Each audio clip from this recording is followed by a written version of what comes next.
Hello friends, welcome to Lakshmi world YouTube channel. Friends, ಇವತ್ತಿನ ವಿಡಿಯೋದಲ್ಲಿ ರೋಟಿ, ಚಪಾತಿ, ಪೂರಿ ಹಾಗೆ ರೈಸ್ಗೆ ತುಂಬಾ ಸೂಪರ್ ಆಗಿರೋ ಕಾಂಬಿನೇಷನು, ಹಾಗೆ ಹೋಟೆಲ್ಗಳಲ್ಲಿ ಮಾಡುವಂಥ ಸಿಂಪಲ್ ಆಗಿರೋ ಚಿಕನ್ ಗ್ರೇವಿ ಮಾಡಿ ತೋರಿಸ್ತಾ ಇದ್ದೀನಿ. ಯಾವುದೇ ರೀತಿ ಚಕ್ಕೆ ಲವಂಗ ಅಂತೂ ಯೂಸ್ ಮಾಡ್ತಾಯಿಲ್ಲ. ಬನ್ನಿ ವಿಡಿಯೋ ಸ್ಟಾರ್ಟ್ ಮಾಡೋಣ. 2 ಈರುಳ್ಳಿನ ಕಟ್ ಮಾಡಿ ಇಟ್ಕೊಂಡಿದ್ದೀನಿ. ಜೊತೆಗೆ ಗೋಡಂಬಿ, ಶುಂಠಿ ಬೆಳ್ಳುಳ್ಳಿ ಪೇಸ್ಟು, ಪೆಪ್ಪರ್ ಪೌಡರು, 1 ಮೆಣಸಿನ್ಕಾಯಿ, 1 ಲೆಮನ್ನು, ಒಗ್ಗರಣೆಗೆ ಪುದೀನ, ಫ್ರೈ ಮಾಡ್ಕೊಂಡಿರೋ ಈರುಳ್ಳಿ, ಕೊತ್ತಂಬರಿ ಸೊಪ್ಪು, ರುಚಿಗೆ ತಕ್ಕಷ್ಟು ಉಪ್ಪು, ಜೊತೆಗೆ ಅರ್ಧ kg ಚಿಕನ್ನು. ಬನ್ನಿ ಇವಾಗ ಮಸಾಲೆಗೆ ರೆಡಿ ಮಾಡ್ಕೊಳ್ಳೋಣ. 2 ಸ್ಪೂನ್ ಆಯಿಲ್ ಹಾಕ್ಕೊತಾ ಇದ್ದೀನಿ. ನಾವು ಈ ಥರ ಮಸಾಲೆನ ಅಂದರೆ ಈರುಳ್ಳಿನ ಸ್ವಲ್ಪ ಫ್ರೈ ಮಾಡಿಕೊಂಡು ರುಬ್ಬಿದ್ರೆ ರುಚಿ ತುಂಬಾ ಚೆನ್ನಾಗಿ ಬರುತ್ತೆ. ಕಟ್ ಮಾಡ್ಕೊಂಡಿರೋ ಈರುಳ್ಳಿ ಹಾಕ್ಕೊತಾ ಇದ್ದೀನಿ.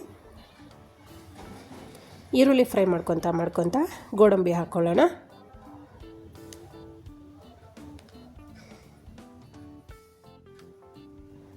ಗೋಡಂಬಿ ಹಾಕ್ಕೊತಾ ಇದ್ದೀನಿ.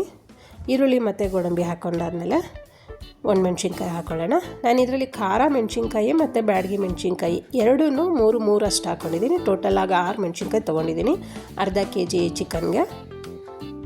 ಈರುಳ್ಳಿದು ಸ್ವಲ್ಪ ಹಸಿ ವಾಸನೆ ಹೋಗೋ ತನಕ ಫ್ರೈ ಮಾಡಿಕೊಂಡ್ರೆ ಸಾಕು. ಶುಂಠಿ ಬೆಳ್ಳುಳ್ಳಿ ಪೇಸ್ಟ್ ಹಾಕ್ಕೊತಾ ಇದ್ದೀನಿ. ಶುಂಠಿ ಬೆಳ್ಳುಳ್ಳಿ ಪೇಸ್ಟ್ ಬದಲಿಗೆ ನೀವು ಶುಂಠಿ ಬೆಳ್ಳುಳ್ಳಿ ಹಾಕ್ಕೊಬೋದು. ಈಗ ಅಷ್ಟು ಮಸಾಲೆನ ಆರಿಸ್ಕೊಂಡು ಜಾರಲ್ಲಿ ಹಾಕ್ಕೊಂಡು ರುಬ್ಕೊಂಬರ್ಬೇಕಾಗುತ್ತೆ. ಜಾರಲ್ಲಿ ಹಾಕ್ಕೊಂಡು ಸ್ವಲ್ಪ ನೀರು ಮಿಕ್ಸ್ ಮಾಡಿಕೊಂಡು ರುಬ್ಕೊಬೇಕು. ನೋಡಿ ತೋರಿಸ್ತಾ ಇದ್ದೀನಿ, ನುಣ್ಣಗೆ ರುಬ್ಬಿದ್ದಾಗಿದೆ. ಮತ್ತು ಅದೇ ಪಾತ್ರೆಯಲ್ಲಿ 2 ಸ್ಪೂನ್ ಆಯಿಲ್ ಹಾಕ್ಕೊತಾ ಇದ್ದೀನಿ. ಆಯಿಲ್ ಹಾಕೊಂಡ್ಮೇಲೆ ಪೀಸ್ ಮಾಡಿಟ್ಕೊಂಡಿರೋ ಚಿಕನ್ ಹಾಕ್ಕೊಳ್ಳೋಣ.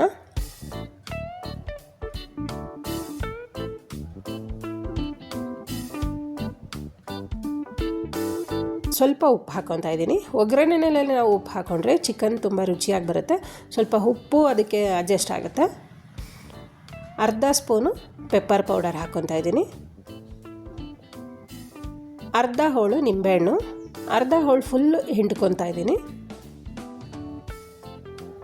ನಾನಿಲ್ಲಿ ಯಾವುದೇ ಟೊಮೊಟೊ ಹಣ್ಣಾಗಲಿ, ಕಾಯಿ ಆಗಲಿ, ಚಕ್ಕೆ ಲವಂಗ ಆಗಲಿ ಯಾವುದೂ ಯೂಸ್ ಮಾಡ್ತಾಯಿಲ್ಲ. ನೀವೊಂದು ಸಲ ಈ ವಿಧಾನದಲ್ಲಿ ಟ್ರೈ ಮಾಡಿ, ರುಚಿ ಹೇಗೆ ಬರುತ್ತೆ ಅಂತ ನೀವೇ ಟ್ರೈ ಮಾಡ್ದಂಗೆ ಆಗುತ್ತೆ. ಅರ್ಧ ಸ್ಪೂನು ಅರಿಶಿನ ಪುಡಿ ಹಾಕ್ಕೊತಾ ಇದ್ದೀನಿ. ಮಿಕ್ಸ್ ಕೊಡೋಣ. ಸ್ವಲ್ಪ ಪುದೀನ ಹಾಕ್ಕೊತಾ ಇದ್ದೀನಿ. ನಾವು ಪುದೀನಾನ ರುಬ್ಬೋದಕ್ಕಿಂತ ಈ ಥರ ಒಗ್ಗರಣೆನಲ್ಲಿ ಹಾಕ್ಕೊಂಡ್ರೆ ಚೆನ್ನಾಗಿ ಬರುತ್ತೆ. ರುಬ್ಕೊಂಡಿರೋ ಮಸಾಲೆ ಹಾಕ್ಕೊತಾ ಇದ್ದೀನಿ. ಜಾರಲ್ಲೂ ಸ್ವಲ್ಪ ನೀರು ಹಾಕ್ಕೊಂಡು ಅದು ಮಿಕ್ಸ್ ಮಾಡ್ಕೊಳ್ಳೋಣ. ಮಿಕ್ಸ್ ಆದಮೇಲೆ 1 ಕುದಿ ಬರೋದಕ್ಕೆ ಬಿಡಬೇಕಾಗುತ್ತೆ.